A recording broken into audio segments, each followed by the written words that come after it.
እግዚአብሔር ኤልያስን በአውሎ ነፋስ ወደ ሰማይ ሊያወጣ በወደደ ጊዜ ኤልያስ ከኤልሳ ጋር ከጌልጌላ ተነሳ። ኤልያስም ኤልሳዕን እግዚአብሔር ወደ ቤቴ ልኮኛልና በዚህ ቆይ አለው። ኤልሳዕም ሕያው እግዚአብሔርን በሕያው ነፍስህ እምላለሁ አልለይህም አለ። ወደ ቤቴልም ወረዱ። በቤቴልም የነበሩ የነቢያት ልጆች ወደ ኤልሳ ወጥተው እግዚአብሔር ጌታህን ከራስ ላይ ዛሬ እንዲወስደው አውቃለህን አሉት። እርሱም አዎን አውቃለሁ ዝም በሉ አላቸው። ኤልያስም ኤልሳ ሆይ እግዚአብሔር ወደ ኢያሪኮ ልኮኛልና እባክህ በዚህ ቆይ አለው። እርሱም ሕያው እግዚአብሔርን በሕያው ነፍስህ እምላለሁ አልለይህም አለ። ወደ ኢያሪኮም መጡ። በኢያሪኮም የነበሩ የነቢያት ልጆች ወደ ኤልሳ ቀርበው እግዚአብሔር ጌታህን ከራስ ላይ ዛሬ እንዲወስደው አውቃለህን አሉት። እርሱም አዎን አውቃለሁ ዝም በሉ ብሎ መለሰ። ኤልያስም እግዚአብሔር ወደ ዮርዳኖስ ልኮኛል እባክህ በዚህ ቆይ አለው። እርሱም ሕያው እግዚአብሔርን በሕያው ነፍስህ እምላለሁ አልለይህም አለ። ሁለቱም ሄዱ። ከነቢያትም ልጆች 50 ሰዎች ሄዱ። በፊታቸውም ርቀው ቆሙ። እነዚህም ሁለቱ በዮርዳኖስ ዳር ቆመው ነበር። ኤልያስም መጎናጸፊያውን ወስዶ ጠቀለለው፣ ውሃውንም መታ፣ ወዲያና ወዲህ ተከፈለ። ሁለቱም መድረክ ተሻገሩ። ከተሻገሩ በኋላ ኤልያስ ኤልሳ ካንተ ሳልወሰድ አደርግልህ ዘንድ የምትሻውን ለምን አለው። ኤልሳም መንፈስ በእኔ ላይ 2 እጥፍ ይሆን ዘንድ እለምንሃለሁ አለ። እርሱም አስቸጋሪ ነገር ለምንሃል፣ ነገር ግን ካንተ ዘንድ በተወሰድኩ ጊዜ ብታየኝ ይሆንልሃል፣ አለዚያ ግን አይሆንልህም አለ። ሲሄዱም እያዘገሙ ሲጫወቱ እነሆ የእሳት ሰረገላና የእሳት ፈረሶች በመካከላቸው ገብተው ከፈሏቸው። ኤልያስም በአውሎ ነፋስ ወደ ሰማይ ወጣ። ኤልሳዕም አይቶ አባቴ አባቴ ሆይ የእስራኤል ሰረገላና ፈረሰኞች ብሎ ጮኸ። ከዚያ ወዲያ አላየውም። ልብሱንም ይዞ ከሁለት ተረተረው። ከኤልያስም የወደቀውን መጎናጸፊያ አነሳ፣ ተመልሶም በዮርዳኖስ ዳር ቆመ። ከኤልያስም የወደቀውን መጎናጸፊያ ወስዶ ውሃውን መታና የኤልያስ አምላክ እግዚአብሔር ወዴት ነው አለ። ውሃውን በመታ ጊዜ ወዲህና ወዲያ ተከፈለ። ኤልሳዕም ተሻገረ። ከኢያሪኮ መጥተው በአንጻሩ የነበሩ የነቢያት ልጆች ባዩት ጊዜ የኤልሳ መንፈስ በኤልሳ ላይ አርፏል አሉ። እንጸልያለን። ሁሉን የምትችል ሁሉን የምትገዛ የሰራዊት አምላክ ቅዱስ እግዚአብሔር በዘመናት መካከል የሚመስልህ የሌለ የምትጠራ በጥሪ ደግሞ የምታቆም ታላቅ ንጉሥ እናመሰግናለን። ክብርና ምስጋና ላንተ ይሁን። ቅዱስ ቃልህን ግለጥልን። ለእኔም ለታናሹም ሰው መንፈስን ስጠኝ፣ ለሕዝቦችም ደግሞ ጌታ እግዚአብሔር ሆይ ጸጋንና ኃይልን ስጥ፣ በተቀባው ልጅህ በኢየሱስ ክርስቶስ ስም አሜን። ይቀመጣለን።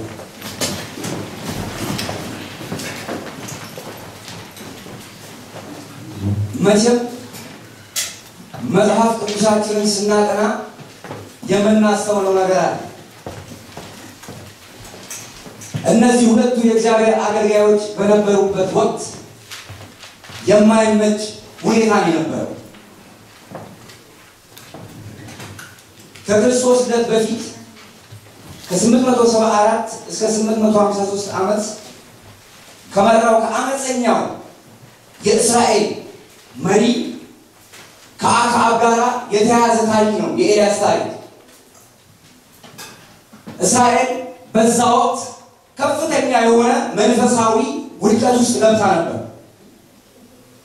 የእግዚአብሔር ሕዝብ ለሰራዊት ጌታ ለእግዚአብሔር የሚገባው ስግደትና አምልኮ መስጠት ትቶ ለባኦልና ለአስታሮት ለጎረቤት አማልክት ለጣዖታት ይሰግድ ነበር። ይሄን የሆነበት ምክንያት አንድ ነው። አክዓብ ከቃል ኪዳን ሕዝቦች የተገኘ ሕዝብ ነበረ። ግን ከቃል ኪዳን ዘንድ ያልሆነች ሲዶናዊት ሴት አገባ። ያቺ ሴት ወደ ተቀደሰው ምድር ምን ይዛ ገባች? ባኦልንና አስታሮትን ይዛ ገባች። ብቻውን ሊመለክ የሚገባው የሰራዊት ጌታ ቅዱስ እግዚአብሔር ደባል አማልክቶች ምን ያሉ ገቡ። ንጉሥ ነውና ባለው ስልጣንና ኃይል ተጠቅሞ ሚስቱም አማካሪ ሆነች። እየተመካከሩ የእግዚአብሔርን አምልኮ የዘውትር መስዋዕቱን ሻሩት። ሕዝቡ ሁሉ መስገድ ጀመረ። ሕዝቡ ሁሉ ባኦል አምላክ ነው እግዚአብሔር አምላክ ነው እያለ እያዳበረ ከእግዚአብሔር ጋር መስገድ ጀመረ። ግን አንድ ነገር ነው የሆነው። በዘመናት መካከል ራሱ ያለ ምስክር የማይተው ጌታ ለዘላለም የተባረከ ነው። ምድርና ሰማይ ቢደበላለቅ የሰራዊት ጌታ ቅዱስ እግዚአብሔር ራሱን ያለ ምስክር አይጥልም። የሰራዊት ጌታ ቅዱስ እግዚአብሔር የአሕዛብ አማልክቶችን ፈርቷቸው አያውቅም። ስለዚህ እግዚአብሔር አንድ ነገር አደረገ። የዘግንዱ የማይታወቅ አንደኛ ነገሥት ምዕራፍ 18 ላይ ቴስቢያዊው ኤልያስ ተገለጠ። የተገለጠው ደግሞ በእግዚአብሔር መንፈስ ነው። በእግዚአብሔር መንፈስ ተገለጠ። ይሄ እግዚአብሔር ሰው በብዙ ጎዳና አለፈ፣ በብዙ መንገድ ሄደ። በኋላ ግን በመጨረሻው ቅዱስ እግዚአብሔር አንድ ነገር አለ። የመልእክቴ ርዕስ አንድ ነው። ለጥሪ ታማኝ ሁን። በሚመችም በማይመች ሁኔታ ውስጥ ለጥሪ ታማኝ ሁን። የተጠራበት ክፍል እናየዋለን። ኤልሳ የተጠራበት ክፍል አንደኛ ነገሥት ምዕራፍ 19 አነብላችኋለሁ። ቁጥር 15 እግዚአብሔርም አለው ሂድ፣ በመጣበት መንገድ በምድረ በዳ ወደ ደማስቆ ተመለስ። ከዚያም በደረስክ ጊዜ በሶርያ ላይ ንጉሥ ይሆን ዘንድ አዛሄልን ቅባው፣ በእስራኤል ላይ ንጉሥ ይሆን ዘንድ የናምሴን ልጅ ኢዩን ቅባው፣ በፈንታም ነቢይ ይሆን ዘንድ የኢምላህን ሰው የሳፍጥ ልጅ ኤልሳዕን በለው ቅባው። ኤልሳዕ በተጠራበት ወቅት 12 ጥማድ በሬ 12ኛውን ይዞ በእርሻ ላይ ነበር። የሰራዊት ጌታ ቅዱስ እግዚአብሔር ግን ኤልያስን በአውሎ ንፋስ ኤልያስን በእሳት ሰረገላ ይዞ ለመንጠቅ እቅድ ስለነበረው ለመውሰድ እቅድ ስለነበረው በፈንታ ማን ይሁን አለ? ነቢይ ይሆን ዘንድ ኤልሳዕን። እንግዲህ የሚተካ ተክቶ መሄድ አለበት። ክብር ለእግዚአብሔር ይሁን። መተካት አለበት፣ መተካካት አለበት። ስለዚህ እግዚአብሔር ራሱ ያለ ምስክር የማይተው አምላክ ነውና ሊወስደው ኤልያስ አገልግሎቱን ፈጽሟል፣ ሩጫውን ፈጽሟል። መሄድ ግን አለበት ወደ አምላኩ። ምን ለማድረግ? ለማረፍ። ብዙ ተሰቃይቷል። ምድር ላይ ብዙ ተሰቃይቷል፣ ተንከራቷል እኮ። ቀርሜሎስ ተራራ ላይ ብቻውን ቆሟል። አይመችም እኮ። የጽድቅን ሕይወት ሰዎች ሲመጡ አይመቻቸውም። በምድር ላይ የንጽህና ሕይወት ሲመጡ ሰዎች አይመቻቸውም። ዓለም አትመቻቸውም። ራሱ የተደባለቀው ሕዝብ የእግዚአብሔር ሕዝብ ነኝ የሚለው አይመችም። ቋንቋው የተደባለቀ ነው። እዚህ ጋር ዞር ሲል እግዚአብሔር ይላል፣ በዚህ ጋር ዞር ሲል ባኦል ይላል። አውቶ ሪቨርስ ነው፣ ይገለባበታል። ስለዚህ እግዚአብሔር በዙፋኑ ላይ ተቀምጦ ወደ እስራኤል ሁሉ ምን አለ? ተመለከተ።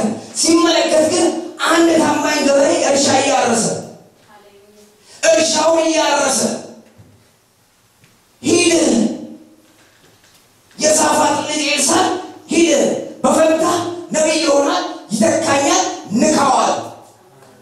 ነካው። ኤልያስ የነካው መስላችሁ? እግዚአብሔር ነካው። እግዚአብሔር ነካው። ይነካል። ነካው። ሲነካው ያደረገው አንድ ነገር ነው። በይሁን ማላሳሰበው፣ ምንም ማላሳሰበው። እናትና አባቴ መሰናበት አለ። እኔ ምን አደረኩ? መሰናበት አለመሰናበት ያጠፋንታ ነው። በይሁን አደለ፣ ቀቀለ፣ ተከተለው። ያገለግለው ጀመረ። ያገለግለው ነበር። ቁጥር ያለ ማንን ያገለግለው? ኤልያስ ያገለግለው ነበር ነው የተባለው። እግዚአብሔር ያገለግል ነበር አልተባለም። ያገለግለው ነበር፣ ይከተል ነበር። እንዲያውም ኤልሳዕ በአንድ ቦታ ሰዎች ሲጠሩት የኤልያስ እጅ አስታጣሪ የነበረ በዚህ አለ። ገበሬው ያስ ነበር፣ ግን የተጠራው ለአንድ መሰረታዊ ጉዳይ ነው። ባለበት ሁኔታ ተጠራ። የእግዚአብሔር እውነት ምን ሊያደርግ? ሊያገለግል። የእግዚአብሔር ጽድቅ ምን ሊያደርግ? ሊገልጥ። እግዚአብሔር ታማኝ ሰዎች ይፈልጋል። እግዚአብሔር የሚያየው ታማኝነታችንን እንጂ ጸሎታችንንና ስብከታችንን አይደለም፣ ጩኸታችንን አይደለም። ተጣራ እግዚአብሔር ጠራው ነካው ሰራዊት ጌታ እግዚአብሔር ሁሉንም ጥሩ ተከተለ። እግዚአብሔር ያቀለው እቅድ ነበርና ኤልያስ መሄድ አለበት። ይሁት ይሄ ሰው የተፈተነው ፈተና በቤቴ ሲደርስ የነቢያት ልጆች የእግዚአብሔርን ድምፅ እኮ ሰምተዋል።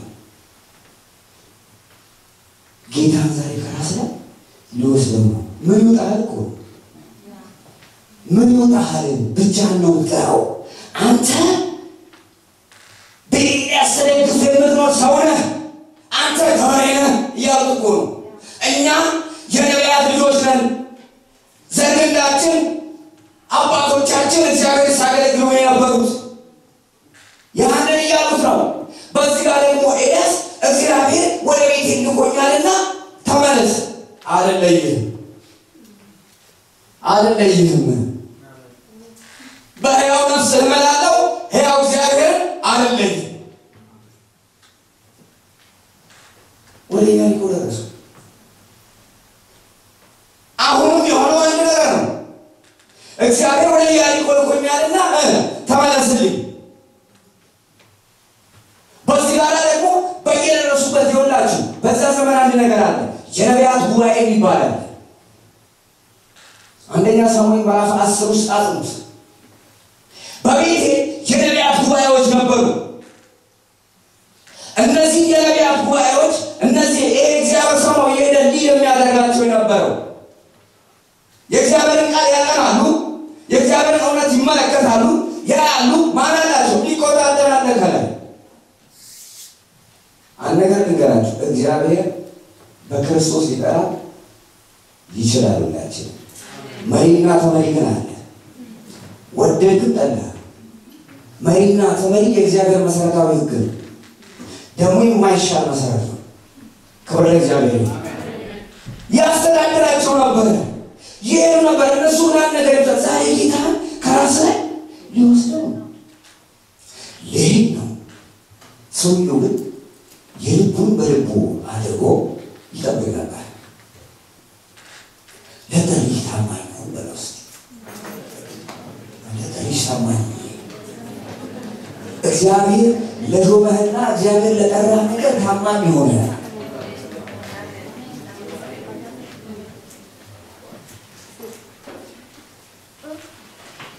የልቡን በልቡ ይጠብቅ ነበር።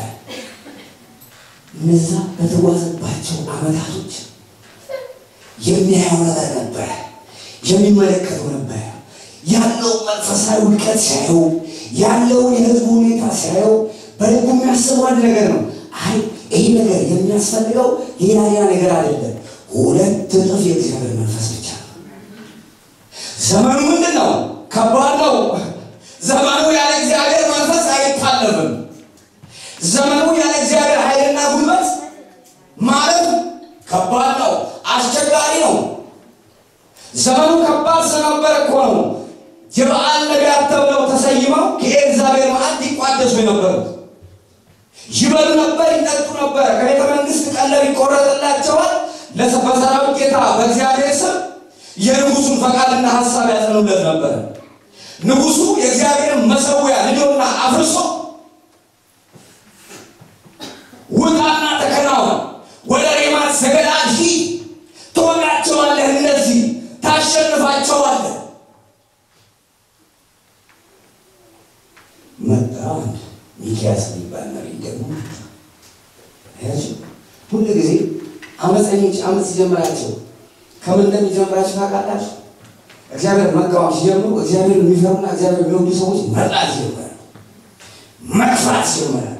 የዛን ጊዜ ስላለው ማለት ሞሪታ ሚክያስ ዮሴፍ እንደሌላ እግዚአብሔር ሰው የለም አሉ። 400 ማን ተናገሩ ባሉ እንደው ሌላ ማለት አንድ ግን አለ አንድ አለ ግን እሱ መልካም ተናግሮ አያውቅም። ሁሉ ጊዜ ምንድን ነው? ጭቅጭቅ ነው። ሁሉ ጊዜ ተመለስ ነው። አንድ ቀን ሲመጣ ቀለለበት አልፎበት ለውጣ ወደ ማዘገዳ ወጣ ተከራው እውነቱን ንገረኝ እስከ መቼ እኔው ለዛው ጌታ እግዚአብሔር ያሳየኝ እንደዚህ ነው የእግዚአብሔር ዙፋን ከነሰራዊቱ አየሁት ወጥቶ የአካብን ነቢያት የሚያስት መንፈስ ማን ነው ሲሰማው አለ መንፈስ እኔ አለ በነቢያቶች አፍ ላይ ስሙ የእግዚአብሔር ነቢያትና የሰው ነቢያት ይለያያል ነብዩ ሲነግረው በነቢያት ላይ ነው አፋቸው ላይ ሐሰተኛ መንፈስ ሆነ አሁን ወደ ማዘገዳት ብትወጣ እረኛ እንደሌለው እስራኤል ሲበታተን አይቻለው አያችሁት አይደል መልካም እኮ አይነገርም አስገባው የመከራን እንጀራ አብላልኝ የመከራዋ አጠጣልኝ እስከመለስ ድረስ እሱም በአምላክ ተመለሰው አንተ በሰላም ከተመለስ ያው እግዚአብሔር በረከት አንተ በሰላም ከተመለስ ያው እግዚአብሔር አልተናገረም ማለት ዘመኑ የተደበላለቀ ነው አያችሁ ሰው ለሆዱ ያደረበት ዘመን ነበር ለእግዚአብሔር ክብር መኖር ጥሎ ለሆዱ ያደረበት ለክሙ ያደረበት ከባለስልጣናት ጋር ተቀምጦ መታየት ከተዋቂና ከዝነኞች ጋር ተቀምጦ መታየት እንደ ታላቅ ክብር የሆነበት ዘመን የእግዚአብሔር ክብርና መንፈስ የተጣለበት ዘመን ይሄ ዘመን እሱ ዘመን ይሄ ዘመን ነው ከእግዚአብሔር ክብር ይልቅ ሰዎችን ወደ ላይ ከፍ አድርገው ማውጣት ሊከብር የሚገባው የነገሥታት ንጉሥ የጌቶች ጌታ የአማልክት አምላክ የሆነው የይሁዳ አንበሳ የናዝሬቱ ኢየሱስ ብቻ ነው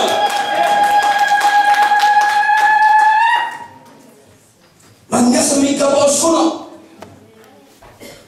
ነው የሰራዊት ጌታ እግዚአብሔር መከበር ያለበት ያሉ ተጣሉ እና ኤልያስ ተሳደዱ ተባረሩ ተቀዘቀዙ ስፍራም አላገኙ በአመፅና በክፋት ግን እየዋኙ የሚሄዱ ክብር አላቸው ከነገሥታቱ መኪና መደብላቸዋል እንደዚህ ምን ቆመ የግል አውሮፕላን ይገዛላቸው ይችላል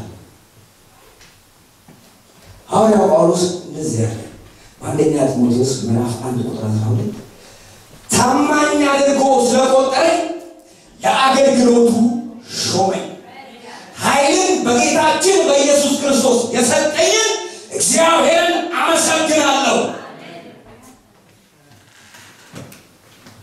ኃይልና ቅባት የሚሰጠው ሁለተኛው ለሴ ነው ኃይልና ቅባት የሚሰጠው ለታማኞች ነው ወይስ ያጠገበ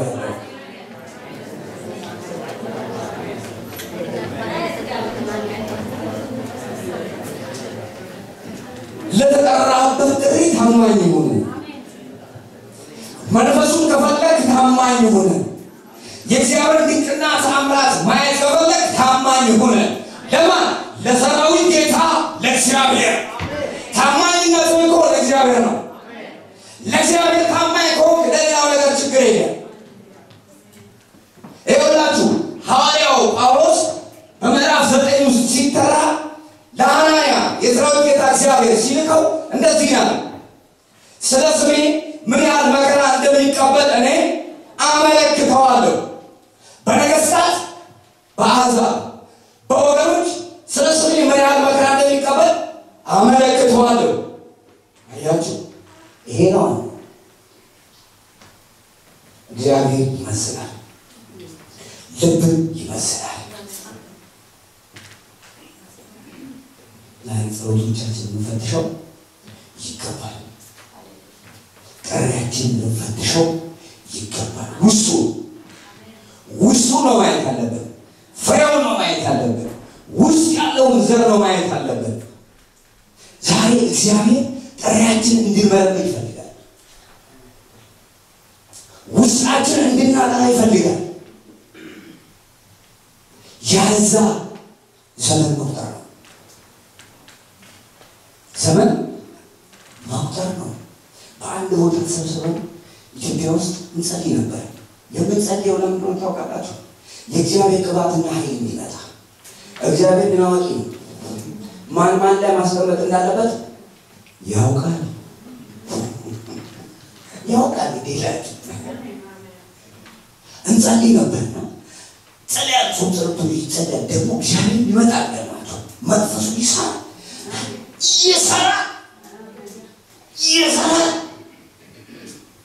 አንዱ ወዲጋርና ተቀጠይ ለምንድን ነው እኔ ላይ የእግዚአብሔር ኃይልና ቅባት ማውጣት ለምንድን ነው ማለት ነው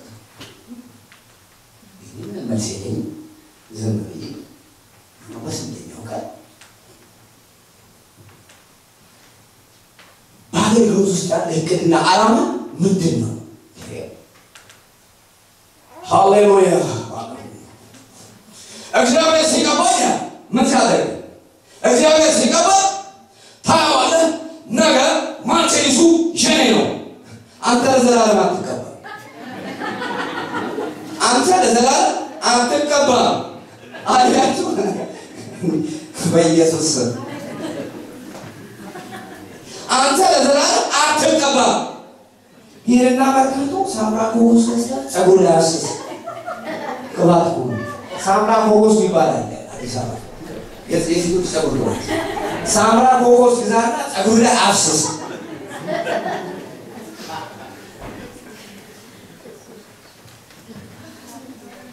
ታማኝ አድርጎ ስለቆጠረ ዳገሪዎቱ ሾመኝ እግዚአብሔር መንፈሱንና ኃይሉን የሚሰጠው ለማን ነው ለታማኞች ነው ሐዋርያው ጳውሎስ መንገድ ላይ የሰራዊት ጌታ እግዚአብሔር በክርስቶስ ኢየሱስ መጥቶ በሩ ላይ ሲቆምበት በደማስቆ መንገድ የሚመለከተው የውስጡን ነገር ነበር ማሳለማ አይደለም እነ እስጢፋኖስ ወግረው ቢገደሉ ነገ ትንሣኤ እንዳላቸው ታላቁ ጌታ ያውቃል የሰራዊት ጌታ እግዚአብሔር ግን ሲያስብና ሲመለከት ይሄንን የወንጌል አደራ ለኔ በታማኝነት ያደርስልኝ የሚችል ማን ነው ሲል ጳውሎስ ነው አሸከመው መንፈሱን ሰጠና ሺላው በእሳላይ የሆነው ይሄ ነው ተመለከተ እግዚአብሔር ወደ ቤት ሲመለከት እኔ በጣም ገርመኛል እግዚአብሔር ሰው ወደ ቤት ሲመለከት ቤቴ እኮ ነቢያት ጉባኤ ኢያሪኮ ነቢያት ጉባኤ እዛም ጉባኤ እግዚአብሔር ግን እዛ አይደለም ነው ገበሬው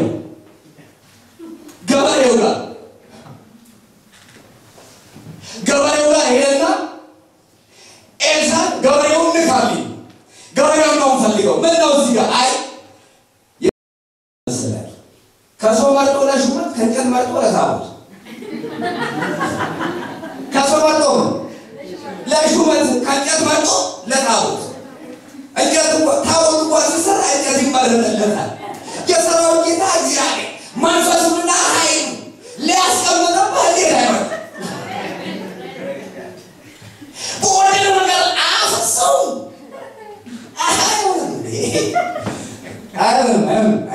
እግዚአብሔር ምስክሬ ነው ዝም ብሎ አይደለም ዘመኔ ያያለ በእውነት ያያለ ማራናው ገበሬው አየው ገበሬው ተመለከተና ገበሬው ደግሞ ገፋቀና ነው መስራት ወገን ይሁት ስኪንገው ሳይሉ ቀርተው ይሁት ስኪንገው ያ ከመሰለ እርሻው ወጥቶ ኤራስ እንዲተከተ አንዴ ገበሬው ተራራ ነው ሲባል ሲዮማት ይሽቆም ይገኝ ማረኝ ነው ሰከተው ይላል መንካው የነካው የሰራዊት ጌታ እግዚአብሔር ነው የሰራዊት ጌታ እግዚአብሔር ስለነካው ተከተለው ዛሬ ወገኖቼ ያንዳንዳችን ክርስቶስ ኢየሱስን የምንከተለው ጌታ ስለነካ ጌታ ባይነካ ኖሮ ዛሬ የለም ዛሬ በዚህ ቦታ ስሙን አንጠራ ጌታ በመንፈሱ ነክቶና ጌታ በመንፈሱ ዳሶና ጌታ በመንፈሱ ሕይወታችንን ነክቶታል የመነካት ምስጢር በፊቱ ያቆማል የመነካት ምስጢር ስሙን እንድታከብር ያደርጋል የመነካት ምስጢር ይሄንን ቃል እንድታገለግለው ያነሳሳል ሌላ ምን መነሳሻ የለም ይሄንን ቃል ላገለግለው ስነሳ ያነሳሳ ሌላ ነገር አይደለም መነካት ውስጤን ነካ ኢየሱስ ጌታ ውስጤን ነካው ኢየሱስ መንፈሴን ነካው ልቤን ነካው ሃሌሉያ ሲነካው ታዲያ ያደረኩት አንድ ነገር ነው በቃኝ አልኩኝ አለም በቃኝ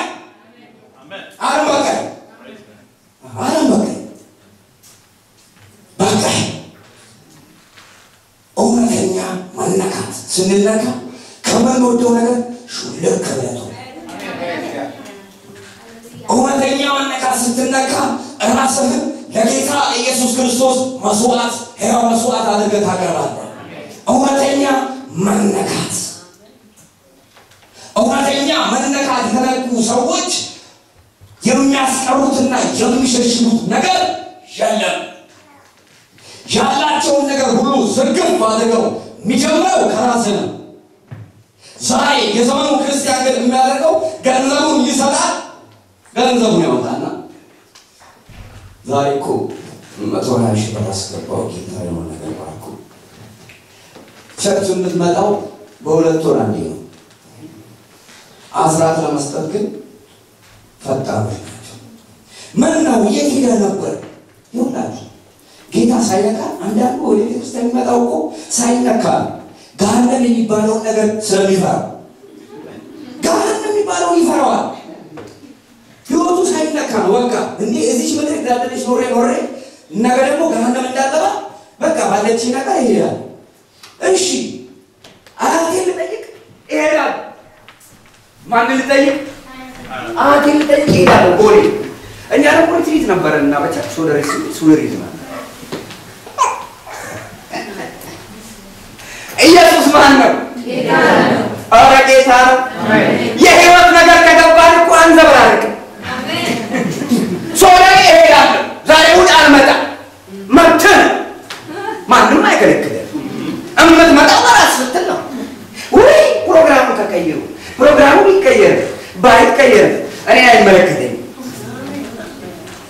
እኔ መጣሁት ራሴ በሪትሪት ለመዝናናት። ክብር ለእግዚአብሔር ይሁን። እውነተኛ መነካት፣ እውነተኛ መዳሰስ፣ እውነተኛ መነካት ስንነካ አንቀጥፍም። እውነተኛ መነካት ስንነካ አንዘባርቅም። እውነተኛውን መነካት ይህ ሰው እውነተኛ መነካት ነካው። እውነተኛ መነካት ስለተነካ ተከትሎ ሄደ። የጌታ ደቀ መዛሙርትም ይሆኑ ተነኩ። ውስጣቸው ተነካ። ውስጣቸው ስለተነካ ጌታን ተከተሉት። ኑሯቸውን አድርገው ተከተሉት። ኑሯቸው እኮ ነው መረባቸው። የግድ ብዛትና የማነስ ጉዳይ ኑሯቸው መረባቸውን ጥለው አይ ከፀሐይ መውጫ እስከ ፀሐይ መጥለቂያ ይሰበካል የተባለው ወንጌል ይዘው ሸኙ፣ ወጡ። ክርስትና የመነካት ጉዳይ ነው። ክርስትና ራስን እንድትሰጥ የሚያስገድድህ ስትነካ ብቻ አለበለዚያ ይለመናል። ና እባክህ ተለምኖ ከሚያገለግል አገልጋይ እግዚአብሔር ያድናቸው። ና እባክህ እያባጠል እንደ 3 ዓመት ከርሚ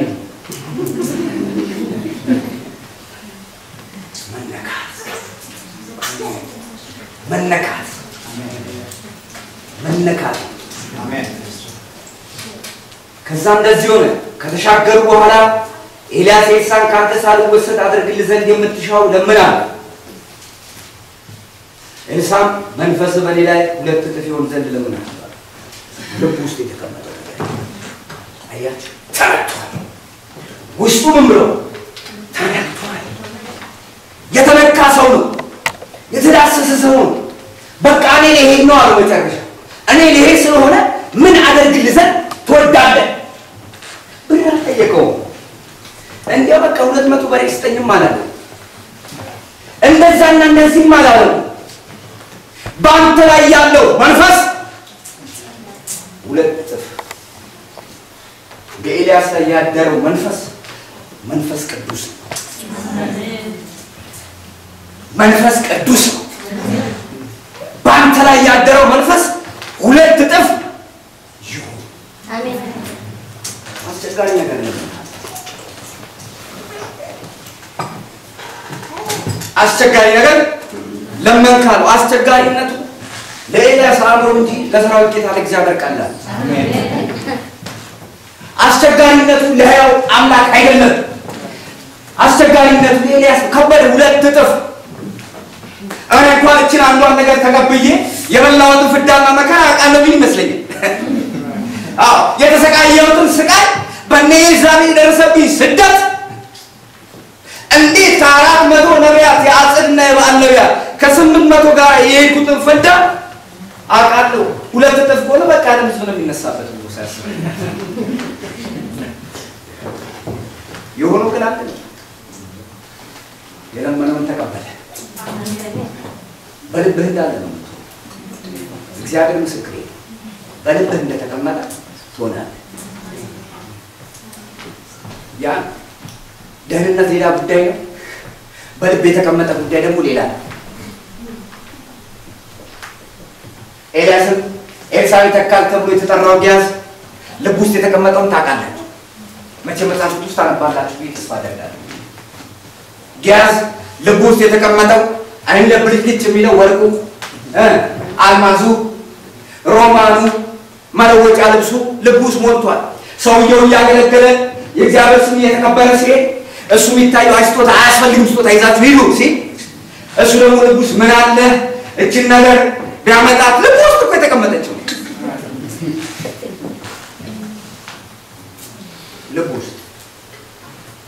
ልብ ውስጥ የሰው ልብ ውስጥ የተቀመጠ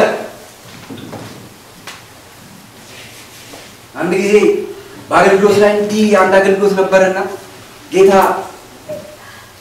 አንዲት ልጅ ዳሰሳት ነካ ደስ አይል አሜን ዳሰሳት ድስስ ሲያደርጋት አባቷም ደስ አላቸውና የሌላም ለታማኝነት መጡ። ልጅን እዚህ ዳሷታል በምድር ባለጠጋ ናቸው የበዛላችሁ ናቸው እና ለዚህ የትኛው ነው የነካት የትኛው ይዳሰሳል? የመጀመሪያ ልጅ ነች ኢየሱስ ነው የዳሰሳት ኢየሱስ ነው የዳሰሳት። ስለዚህ አንድ ነገር ማድረግ እፈልጋለሁ ለማን ለዛ ሰው በመጡበት መንገድ ይህ ጥሩ ነው። ከዚህ በኋላ አንድ እኛ ከማን እንበልጣለን? እና ከሌ እኮ ሁሉ መኪና ቀይሯል። አንዴንም እንደኛስ አንተ በላውና እዛ ዳግፈን እኔ ግን አያስፈልግም